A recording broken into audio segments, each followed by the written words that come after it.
자, 오늘은 시편 23편 마지막 부분을 보는 날입니다. 시편 23편 찾으셨으면 함께 같이 6절을 천천히 한번 읽어보겠습니다. 시편 23편 찾으셨으면 같이 읽습니다.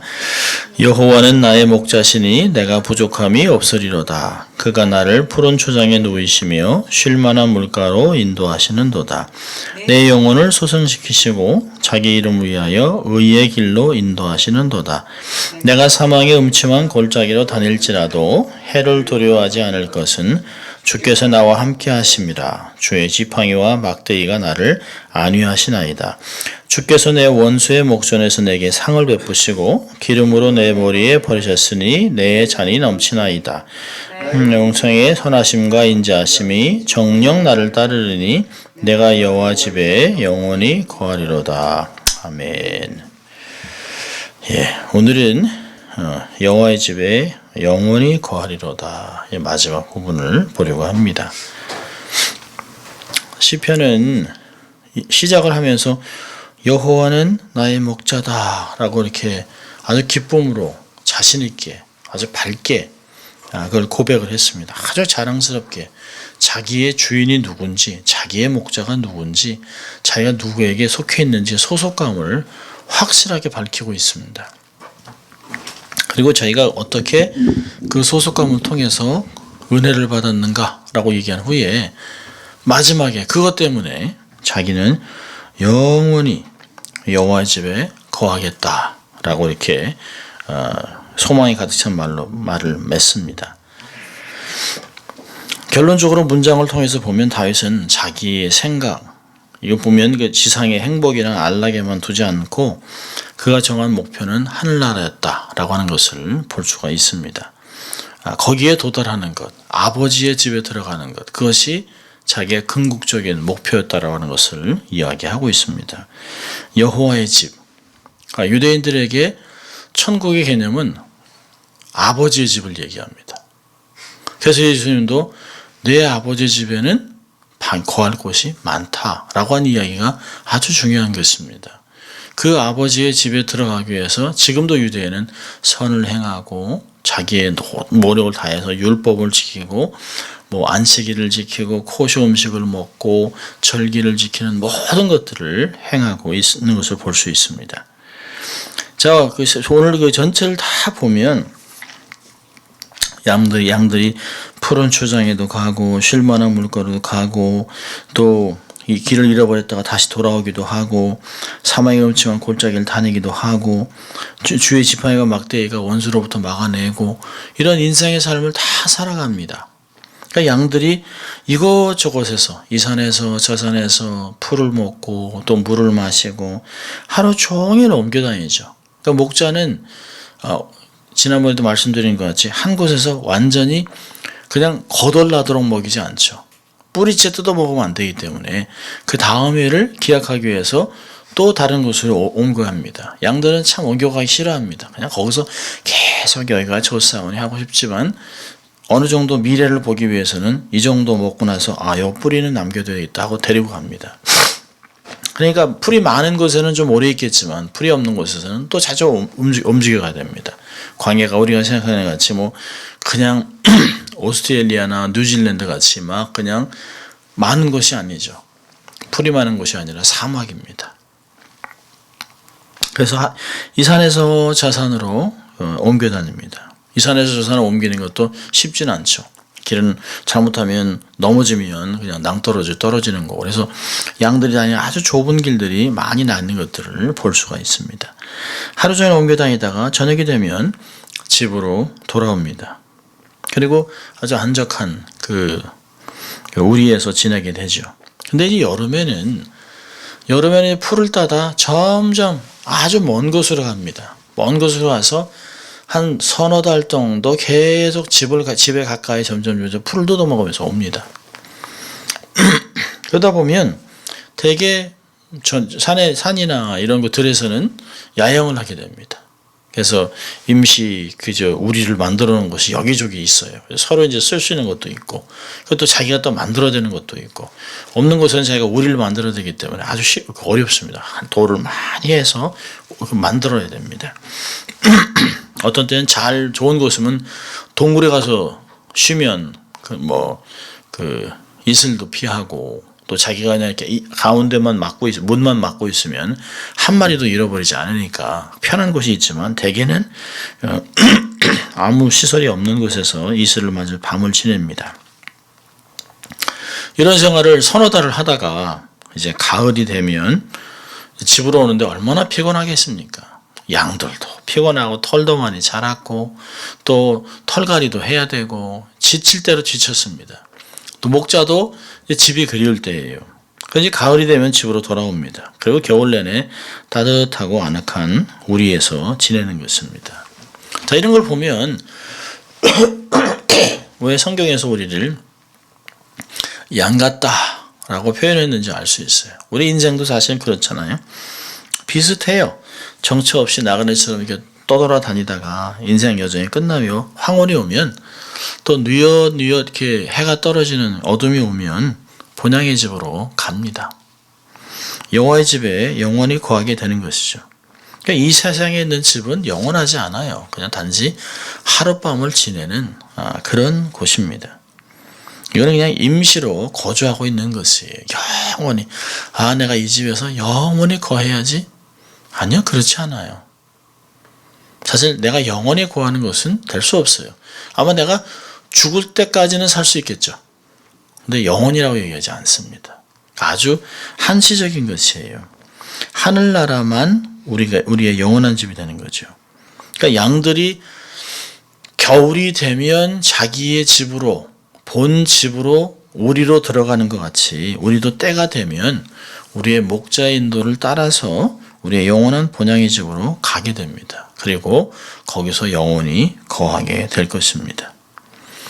우리가 이렇게 생각해보면 어릴 때 땅 따먹기, 지금 그런 게 없죠. 원체 게임이 많으니까 망까기, 땅 따먹기, 구멍에다 이렇게 구슬로 하는 이런 거 하나도 없습니다. 병 가지고 와서 엿장수 바꿔먹는 거 이런 것도 없어졌습니다. 근데 어릴 때 보면 땅 따먹기 하면서 그 땅 많이 따먹기 위해서 그냥 머리도 쓰고 또 조금 더 고성을 지르고 싸우고 치고 받기도 하고 막 이럽니다. 어떻게든지 많이 그 땅을 따먹으려고 하죠. 근데 그 땅 따먹기가 끝나는 시간이 있습니다. 들어와라, 밥 먹어라. 그러면 그냥 끝입니다. 그러면 집으로 가요. 미련 없이 그 많은 땅 따놓은 거 아무 소용 없어요. 그냥 두루툴툴 갑니다. 가서 그냥 떼꾸정 이런 거 씻고, 그러면 이제 엄마가 손 씻고 하라 그러면 손 씻고, 그리고 이제 가서 옷 털고, 그리고 이제 식사를 하던 것을 기억을 합니다. 우리 인생이 그래요. 더 많이 땅 따먹으려고 애를 쓰고 수고하고, 그래서 어떻게든지 많이 얻으려고 합니다. 조금이라도 더 따려고. 근데 우리 인생에 뉘엿뉘엿 해가 지면서 캄캄해지고 주님이 오라 라고 부르면 아니요 라고 할 사람은 아무도 없습니다. 주님이 오라 그러면 죽어있던 시신도, 물고기가 먹었던 그것까지도 다 주님이 불러냅니다. 그러니까 결국은 오라 하면 눈이 흐리지 않았던 모세도 120세에, 사실 모세 같으면 한창 더해서 약속의 땅으로 얼마나 들어가고 싶었겠습니까? 다 들어가고 싶어요. 아마 여호수아를 보더라도 여호수아가 거의 한 137세 정도 죽었는데요. 여호수아도 마지막 다 땅을 분배했지만 아직도 할 일이 너무 많아요. 아직도 블레셋도 있고 미디안도 있고 그냥 거기에 이방 족속들이 많이 있습니다. 그래서 그들이 계속 가시가 되는 걸 너무 잘 알아요. 완전히 다 끝내고 싶겠죠. 근데 주님이 오라 그러면 가야 되는 거예요. 어쩔 수 없습니다. 방법이 없어요. 그러면 그동안 딴 땅도 다 두고 가는 것이에요. 주님이 오라고 하실 때 미련 없이 이 세상에 모든 거 다 두고 주님의 품에 안겨야 되는 것입니다. 그리고 거기서 영원히 사는 것이에요. 정말 누가 불쌍한 사람인가요? 땅 따먹기 열심히 하고 있는데 아무도 안 불러주는 거예요. 철수야 들어와라. 너 뭐 누구 들어와라, 영희도 들어와라 다 불렀는데 자기가 갈 곳이 없는 사람. 그게 제일 불쌍한 사람이죠. 우리는 연결식이라고 하지 않잖아요. 우리는 그 환송식이라고 합니다. 천국에 입성한 사람을 우리가 이렇게 기쁨으로 보내주고 며칠 후 다시 만나자라고 하는 소망을 갖고 있습니다. 제일 불쌍한 사람은 장례식에 와서 그런 걸 부르는 걸 전혀 모르는 사람입니다. 아니 며칠 후에 뭘 만난다는 거야. 아니, 황천길에 가서 어떻게 해? 라고 하는. 그리고 찬송가를 부르고 어떤 때는 정말 아이고 아이고 하는 것보다는 보통 장례식 같으면 며칠을 아이고 아이고 상주가 거기 앉아가지고 아이고 아이고 한쪽에서 막 그냥 뭐 고스톱 치고 화투하고 뭐 술 먹고 뭐 그런데 장례식은 깨끗하게 찬송하고 그리고 축도하고 인사하고 딱 마치는 거 보면 너무너무 신기한 거죠. 왜? 우리는 갈 데가 있기 때문에 그렇습니다. 다시 만날 것이기 때문에 그렇습니다. 영원히 헤어지지 않습니다. 본향이 없다면 얼마나 안타깝겠습니까? 오늘 여기 보면 여호와의 집이라고 나오고 있습니다. 여호와의 집. 그러니까 다윗의 소원은 여기에 있습니다. 여호와의 집에 영원히 거하는 것이에요. 사실 이때가 언제일까요? 다윗의 시편 23편이 노년에 쓴 것이라고 하면 그가 왕궁에 있었을 때예요. 태평성세를 누리고 조공을 받고 그냥 산의 진미를 다 먹던 때입니다. 부인도 몇 명이고 자식들은 뭐 얼마나 많은지 몰라요. 돈은 말할 수 없이 많습니다. 나라가 그냥 오빌에서 금이 들어오고 이럽니다. 그런 때예요. 상아로 만든 침상에서 자고 온갖 진미를 다 먹는데 이게 기쁨이 안 돼요. 그의 소망은 다른 데 있습니다. 여기 보면 시편 84편 10절을 보면 이런 말이 있어요. 주의 궁정에서 한 날이 다른 곳에서의 첫날보다 나은즉 악인의 장막에 사는 것보다 내 하나님의 성전 문지기로 있는 것이 좋습니다. 대단한 고백이죠. 세상에서 이렇게 많이 누리는 거 몸은 편해요. 돈이 있으면 편하죠. 세상에서 제일 쉽게 하고 편하게 하는 건 돈으로 하는 거예요. 근데 재능으로 하고 시간으로 하는 건 어려워요. 누구 한국에서 이렇게 손님이 오면 제일 편한 건 3호 관광, 어디 관광해가지고 이렇게 2박 3일 보내드리는 거예요. 그런데 그분들을 데리고 2박 3일을 계속 다니면 보통 어려운 게 아니에요. 그러니까 다윗은 편안함과 평안함과 행복을 구별했습니다. 다윗은 자기에게 참된 행복은 어디 있는가를 정확하게 알고 있습니다. 그래서 23절의 첫 절을 여호와는 나의 목자신이라고 고백했습니다. 그리고 마지막에는 여호와의 집에 영원히 여호와와 함께 영원히 거하겠다라고 자기 소망을 얘기하고 있어요. 그에게서 행복은 물질이 아닙니다. 다윗에게서 행복은 어떤 포지션이 아니에요. 왕, 권세자 이런 것이 아닙니다. 인맥도 아닙니다. 내가 얼마나 많은 사람을 알고 있다. 내가 누구를 형이라고 부른다. 누구를 친구라고 부른다. 그거 중요한 거 아니었어요. 다윗에게는 하나님이 함께하는 것에 모든 가치가 다 있었습니다. 하나님이 함께하지 않으면 산의 진미 아무것도 아니에요. 오빌의 금 아무것도 아니에요. 궁궐에 있는 수많은 만조백관 아무것도 아닙니다. 하나님이 함께하지 않다면 아무 소용이 없습니다. 사실은 하나님이 같이 있지 않다면 자기는 시편 23편에서 고백한 것 같이 길을 잃어버린 위험에 빠지는 양이 될 수밖에 없다는 걸 너무 잘 알고 있습니다.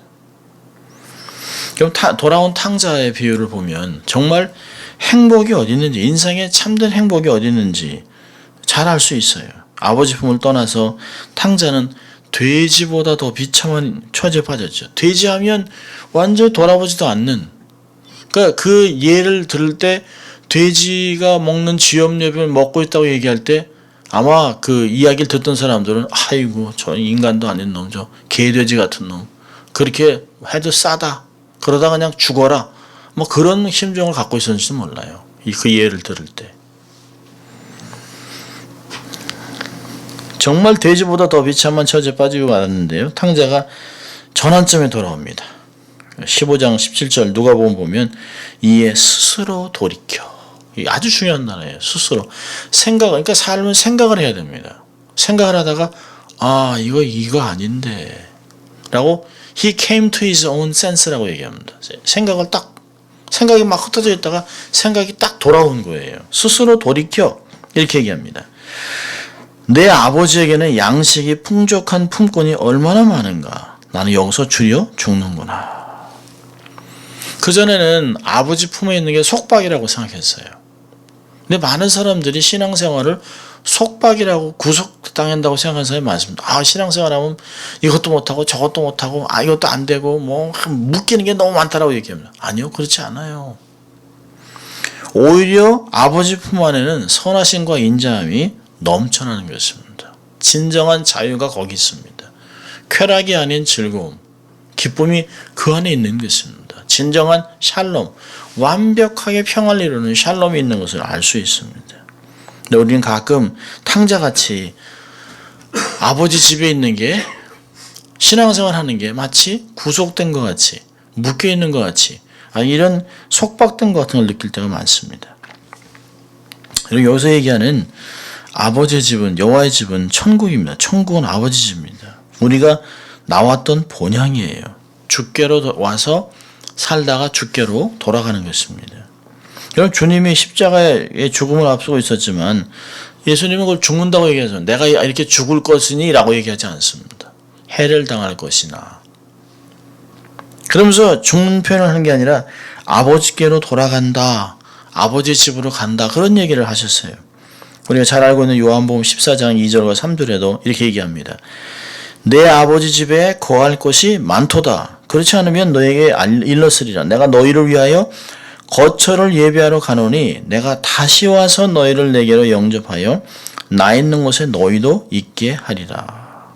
그러니까 지금 예수님께서는 아버지의 집에 가서 우리의 거처를 마련하고 기다리고 계세요. 때를 기다리고 있습니다. 아버지의 타이밍을 기다리고 있습니다. 그런 걸 보면 죽음은 끝이 아니에요. 예수님이 잠잔다라고 얘기합니다. 죽어있는 달도 죽은 게 아니라 잠잔다고 합니다. 그렇게 일으키는 것이에요. 달리다 꿈하고 일으킵니다. 죽음은 절망의 구덩텅이가 아닙니다. 아버지 집으로 가는 귀향입니다. 귀향. 정말 우리가 귀향을 할 때 이게 참 잘 돌아가야 되는데요. 금이환향이라고 그러잖아요. 금이환향. 근데 우리가 그렇게 못할 때가 있어요. 잘못한 사람은 고향으로 돌아가기가 어렵습니다. 근데 우리도 정말 하나님께 잘 돌아가려면, 우리의 본향으로 잘 돌아가려면 지금 삶을 잘 살아야 됩니다. 이곳에서 주님과 동행한 적이 없는 사람은 그곳에서도 동행할 수가 없어요. 어떻게 낯선 분을 어떻게 만나겠습니까? 내가 그분과 평생 동행하고 하나님의 뜻대로 살고 말씀대로 살고 하나님의 은혜를 경험하면서 삶을 살아서 그분을 정말 사랑하고 만나고 싶은 마음이 있어야 그분을 만날 때 즐거움이 있는 것이죠. 이곳에서 사랑해야 죽음 저 너머에서 계신 분을 두려워 없이 만날 수 있는 것이에요. 그러니까 시편 기자 다윗은 평생을 여호와를 경험했어요. 그러니까 지식으로 하는 게 아니라 하나님을 자기의 삶에서 목자로 경험했습니다.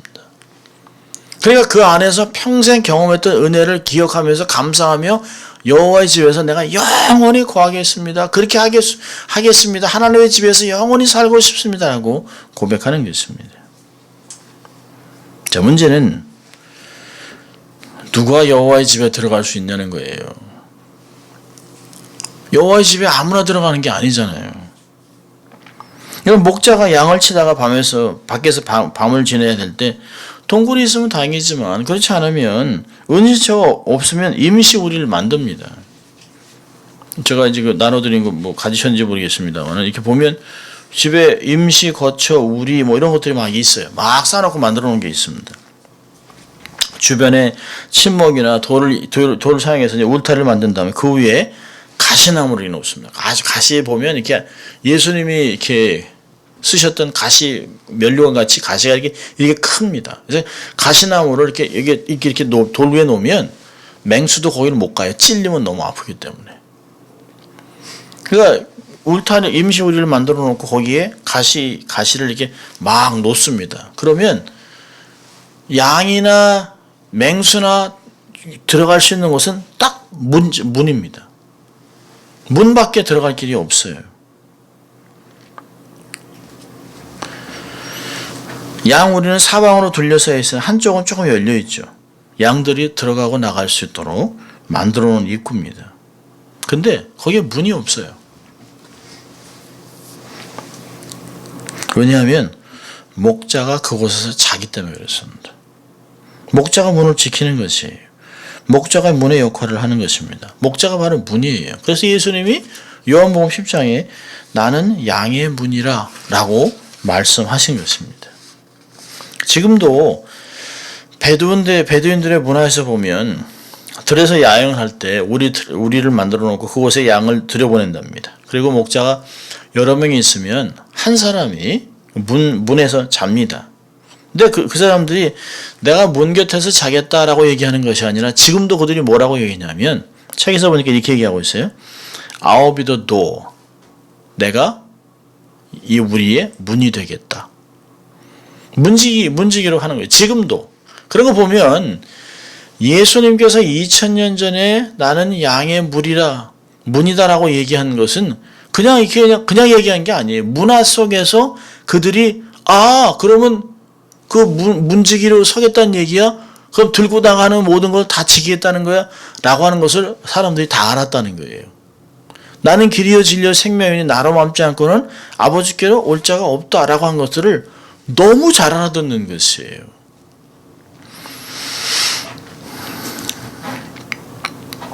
자신들을 양의 문으로 지금도 여기고 있다고 얘기합니다.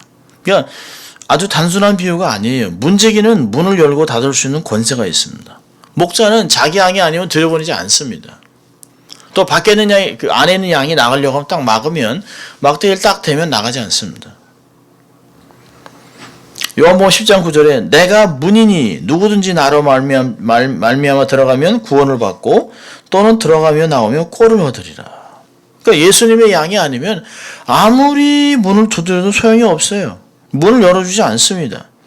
그래서 마태복음 7장 23절에 내가 너희를 도무지 알지 못하니 불법을 행하는 자들은 내게서 떠나가라. 그렇게 말씀하신 것이에요. 내가 무슨 선지자도 하고 병도 고치고 복음도 전하고 근데 주님이 맡기지 않았어요. 넌 내 양이 아니라고 얘기하는 거예요. 난 너 모른다라고 얘기하면 끝나는 것이죠. 그럼 솔로몬의 지혜를 좀 우리가 귀담아 들어야 합니다. 그 전도서 3장 1절과 2절을 보면 우리가 잘 아는 말씀이죠. 천하의 범사가 기한이 있고 모든 목적이 이룰 때가 있나니 날 때가 있고 죽을 때가 있으며 심을 때가 있고 심은 것을 뽑을 때가 있다. 우리의 인생이 시작됐으면 끝날 때가 온다는 거죠. 이게 기본 상식. 1월달 시작한 지 언제인데 벌써 이제 좀 있으면 또 1월달을 맞게 됩니다. 어느 한순간에 그냥 이민생활 20년, 30년이라는 게 휙휙휙휙 지나갑니다. 옛날엔 누가 그 미국 온 지 얼마 됐어요? 10년 됐다 그러면 아유 10년이나. 근데 지금은 누가 얘기하면 40년이 좀 넘었는데 그러면 아이고 이러는데요. 그게 40년 산 게 이렇게 휙 지나온 것 같아요. 아무것도 아닌 것 같아요. 그러면서 지금 10대에 왔는데 이게 50대 말을 살고 있으니까 너무너무 신기하기도 하지만 인생이 이렇게 일장춘몽이라고 하는 게 다 이유가 있구나. 순식간에 눈 깜빡할 사이에 그렇게 지나간 것 같습니다.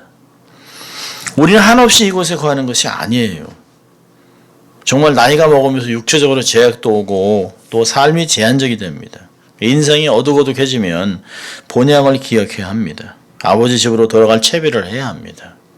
어느 한순간 아무 준비도 하지 못하고 세상을 하직할 수도 있어요.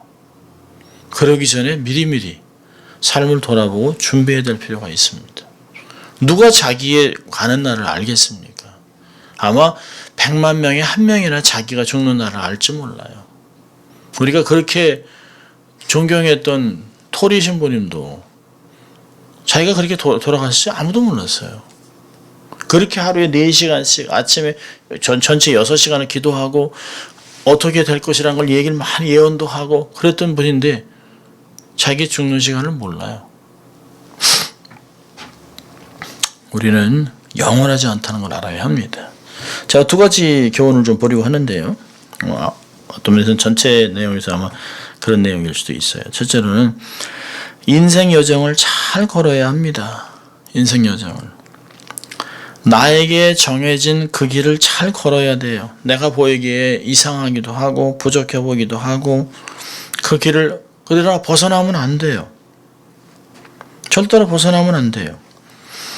예레미야 10장 23절 이렇게 얘기합니다. 여호와여 내가 알거니와 인생의 길이 자기에게 있지 아니하니 걸음을 지도함이 걷는 자에게 있지 아니함이니이다.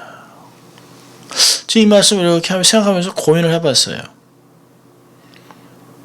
근데 번뜩 제가 느꼈던 건 뭐냐면 저희가 아이가 어릴 때 이제 막 걸음마 시작할 때 뒷단에는 걷는다고 하지만 부모가 이렇게 잡고 있잖아요. 이렇게 걷는다고요. 이렇게. 퀸도 그렇지만 소렌도 이제 걷기 시작하면 전에는 막 잡았다가 넘어지기도 하지만 이게 어느 순간 잡아주면 자기가 걷는 것 같지만 자기가 가는 게 아니에요. 결국은 다 할아버지가 엄마 아빠가 이렇게 잡아주고 있는 겁니다. 우리의 인생이 그런 것이에요. 우리가 막 가는 것 같지만 하나님 우리 발걸음을 이렇게 하나 둘씩 갈 수 있도록 인도해 주는 걸 볼 수 있습니다. 자, 인생을 잘 걸으려면 몇 가지를 보는데요. 첫째로는 타인과 비교하면 안 돼요. 타인과 비교하지 마세요. 각자 부르심이 달라요. 물론 우리의 종착역은 같습니다. 천국 이렇게 있습니다. 근데 각자 사람이 직업도 다르고 은사도 다르고 또 뭐 재능도 다르고 공부 배경도 다르고 다 달라요. 다름을 인정하고 철저히 자기를 부르신 그곳에서 부르심을 감당하는 것이에요. 잠언서 16장 3절은 얘기합니다. 너의 행사를 여호와께 맡기라. 그러면 너의 경영하는 그것, 너희들이 하고 있는 그거, 매니지하는 거 하나님이 이뤄주겠다고 얘기하고 있습니다. 비교하지 말라는 거죠. 하나님이 나를 부르신, 내가 제일 잘할 수 있는 하나의 영광이 드러나는 또 남을 유익하게 하는 그런 것들이 뭔지를 잘 사용하라는 거죠. 제일 불행한 건 내가 다른 사람이 되고 싶은 것이에요. 그럴 필요 없는 거죠. 자, 2번째는요. 여호와를 범사에 인정해야 됩니다. 여러분 세상엔 비슷한 것도 너무 많아요. 길을 가다 보면 한 번 와본 것 같은데 주로 이제 남자들이 운전하면서 안 물어보거든요. 그 길 아닌가? 좀 익숙한데? 그러다가 몇 번 도는 거죠. 몇 번 돌다가 와이프한테 혼나기도 하고 거기서 계속 내비게이션, 요즘은 내비게이션이 있으니까 뭐 돌고 다시 유턴하고 하니까 하지만 옛날 같으면 지도 보고 가다가 많이 혼나기도 합니다. 비슷한 게 너무 많은 것이에요. 익숙한 곳 같은데 마음이 불안한 것도 있어요. 이게 늘 오던 길인데 불안할 때도 있습니다. 세상은 지뢰밭 같아요. 언제 어떻게 터질지 모릅니다. 그래서 잠언서 3장 5절 6절은 우리에게 이렇게 경고합니다. 너는 마음을 다하여 여호와를 의뢰하고 내 명철을 의지하지 말라. 자기의 잘남, 자기의 경험, 자기의 재주 그런 것들을 의지하지 말라는 것이에요. 너는 범사의 그를 인정하라. 그리하면 내 갈 길을 지도하시리라. 얼마나 정확한지 몰라요. 3번째로는요. 인생 여정을 잘 걸으려면 인내하라는 것입니다. 기다리지 않고 이루어지는 건 아무것도 없습니다. 사람이 태어나는 것도 9개월이 필요하고 밥 짓는데도 뜸이 들어야 되고 사람이 사람 노릇하려면 몇 년이 걸리는가? 철학 교수님이 얘기했습니다. 사람이 사람 노릇하려면 40이 돼야 된다. 40살이 돼야 된답니다. 그게 철드는 거죠. 근데 그 전에 우린 그러잖아요. 그 티네이저한테 네가 사람이야? 아니 아직 그 진짜 뭐 인생이 뭔지도 모르는 애들한테 네가 정말 자식이냐, 네가 사람이냐, 원수지 막 이렇게 모르고 얘기를 했습니다. 그렇지 않은데요. 이제 막 잘하고 있는데요. 어떤 그 잘하는 그 강사가 그랬습니다. 이제 막 자란 20살짜리가 서로 결혼하면서 너무 기대를 많이 한다는 거예요. 아직도 이게 풋풋한 인생, 아무것도 모르는 것들인데요. 서로 기다려줘야 된다는 거죠. 인내해야 합니다. 인내를 온전히 이루라. 이는 너희를 온전하고 구비하여 조금도 부족함이 없게 하려 함이라. 야고보서 1장 4절 얘기합니다. 인내하라는 것이에요. 네 번째는요. 인생 여정을 잘 걸으려면 하나님과 동행해야 합니다. 동행하는 삶. 아마 다윗이 그런 삶을 살았던 것 같아요. 동행하지 않고서는 자기가 망하니까. 동행하지 않고는 자기가 죽을 수 있으니까. 하나님 손을 꼭 붙잡고 갔던 것 같습니다. 마치 에녹과 같이 창세기 5장 24절에 에녹이 하나님과 동행하더니 라고 얘기합니다. 하나님이 그를 데려가셨어요. 죽음을 보지 않아 인생이 된 것을 알 수 있습니다. 인생은 잘 걸어야 합니다. 쉽지 않아요. 자, 두 번째 교훈은 본향을 기대하는 것입니다. 본향을 기대하라. 여러분, 세상의 것이 다가 아니에요. 이 세상에는 온갖 좋은 것들은 결국에는 하늘나라에 있는 거 카피예요. 근데 재밌는 게 카피를 붙잡고 마치 진짜를 가진 것 같이 있는 게 얼마나 어리석습니까? 얼마나 어리석습니까? 그림자가 있으면 반드시 실체가 있습니다. 예수님께서 기적을 베푸신 이유가 뭘까요? 예수님께서 기적을 베푸신 것은 사람들에게 하나님의 나라의 부요함과 하나님의 나라의 능력을 아무리 설명해도 안 되니까 그들이 보고 느낄 수 있도록 하나님의 나라를 이렇게 보여주신 것이에요. 사람이 고쳐지고 회복되고 오병이가 나타나고 하나님 나라의 부요함, 물이 막 포도주로 바뀌고 이런 것들은 하나님 나라가 얼마나 부요한지 세상 것이 다가 아니라는 걸 가르쳐주고 있습니다. 힘들고 어려울 때면 하늘을 보세요. 그리고 하늘에서 혹시 오늘이라도 주님이 오실 나팔 소리가 들릴까 기대하면서 하세요. 여기가 다가 아니니까. 성경을 통해서 본향을 마음에 새기세요. 아, 천국은 이런 곳이구나. 그럼 내가 이런 것을 준비해야지. 하나님은 이렇게 요구하시는 거, 이런 걸 알아낼 필요가 있습니다. 주님과 기도하면서 주님의 때와 시를 분별하는 것이에요.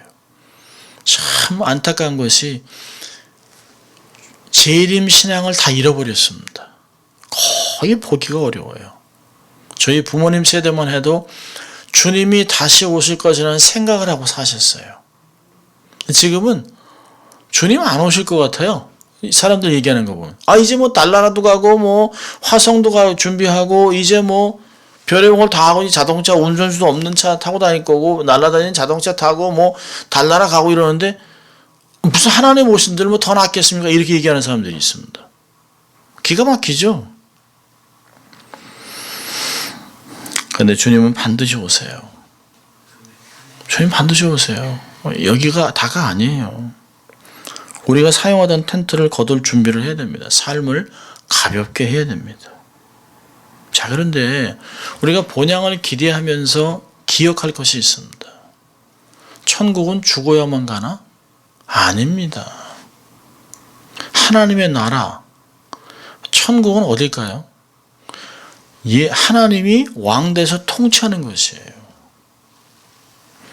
여호와의 집은 하늘에만 있는 것이 아니에요. 여호와의 집은 지금 이 땅에도 있어요. 교회가 바로 여호와의 집입니다. 고린도전서 3장 9절을 보면 우리는 하나님의 동역자들이요 너희는 하나님의 밭이요 하나님의 집이니라. 딱 정확하게 나와 있잖아요. 에베소 2장 22절에서는 너희도 성령 안에서 하나님이 거하실 처소가 되기 위하여 예수 안에서 함께 지어져 가고 있다. 정확합니다. 그러니까 정말 우리가 하늘나라, 아버지의 집, 본향 이걸 생각한다면 여기에 두신 모형, 하늘나라의 모형이 교회를 가까이 해야 하는 것이에요. 교회를 늘 가까이 하는 것, 하나님을 찾고 예배하는 것을 즐기고 영원한 즐거움으로 삼아야 합니다. 주님이 왜 마지막 때 누가복음 18장의 8절에 인자가 올 때 내가 세상에서 믿음을 보겠느냐? 너무 실감을 합니다. 너무 실감을 합니다. 얼마나 목회가 어렵고 얼마나 믿음이 없는 세대면 신학교가 계속 미달입니다. 한때 장로회 신학교, 청회 신학교, 침례교도 마찬가지, 감리교도 마찬가지예요. 10대 1 신학교에 들어가서 목사가 되기 위해서 막 3수 4수까지 했습니다. 지금은요 없어요. 학생들이 없어요. 목사하려고 그러지 않습니다. 희생하려고 하지 않아요. 아니 내가 남들같이 대학 다 나오고 대학원 다 나왔는데 내가 이 박봉으로 내가 왜 사냐. 하늘나라 된 상급 다 잊어버렸습니다. 그리고 살아요. 훌러 신학교 저 멀리 갔습니다. 감리교 신학교 포틀랜드로 이사 갔어요. 신학교마다 지금 사람이 없습니다. 사람이. 한국에서 신학교가 10대 1하던 게 지금 미달입니다. 미달. 이제 한국 교회가 앞으로 텅텅 빌 겁니다. 심각해요. 자녀를 낳지 않습니다. 아이를 낳지 않아요. 주일학교가 없어요. 한국에서도 65%가 주일학교가 한 명도 없답니다.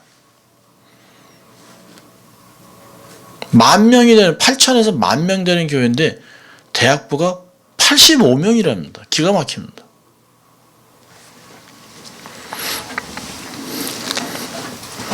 하늘나라, 천국 거긴 얘기하는데요. 이 땅의 도시나 여호와의 집은 그냥 네글렉트 하는 것이에요. 적당히 살다 하늘나라 가면 되지. 안 그래요. 그렇게 하면 안 되는 것이에요. 여호와의 집에 거하겠다는 말은 여호와와 늘 함께 하겠다 그런 뜻입니다. 하나님이 나의 목자가 되어주셨기 때문에 나도 그분의 양이 되어 평생 동행하겠습니다 라고 하는 것이 사실은 23편의 처음과 마지막입니다. 하나님을 모시고 정말 우리들의 가정에서 직장에서 잠잘 때나 일할 때나 앉아 서나 정말 들어올 때나 나갈 때나 항상 함께하는 것 얼마나 중요한지 모릅니다. 하나님을 우리의 기쁨으로 삼아야 합니다. 그분과 동행하는 것을 즐거워해야 합니다. 하나님이 명령하시는 것을 기쁨으로 받아들이고 순종해야 됩니다. 그래서 하늘나라가 우리의 마음에 임하는 정말 이 땅에 두신 여호와의 집에서 정말 하나님을 경외하고 신밀함을 누리다가 하늘나라에 이렇게 옮겨가는 우리 인생이 될 수 있기를 주의 이름으로 축원합니다. 기도하겠습니다. 하나님 아버지 감사합니다. 오늘도 저희를 3일 예배에 부르시고 또 하나님 마지막 때에 다윗과 같이 여호와의 집에 거하기 위하여 여호와와 동행하기 위하여 우리의 삶을 다시 한번 붙잡고 흩어져 있는 마음들을 동여매고 마음의 허리를 동여매고 하나님과 동행할 마음을 주신 것 감사합니다. 하나님 그래서 하나님 앞에 늘 기뻐하고 하나님과 함께하는 것이 삶의 모든 가치가 있다는 것을 고백하고 하나님으로 인하여 우리의 삶이 얼마나 행복했는가를 평생 고백하고 주님께 들림받는 저희들 될 수 있도록 하나님 축복하여 주시옵소서. 감사하고 예수님 이름으로 기도합니다. 아멘. 자, 우리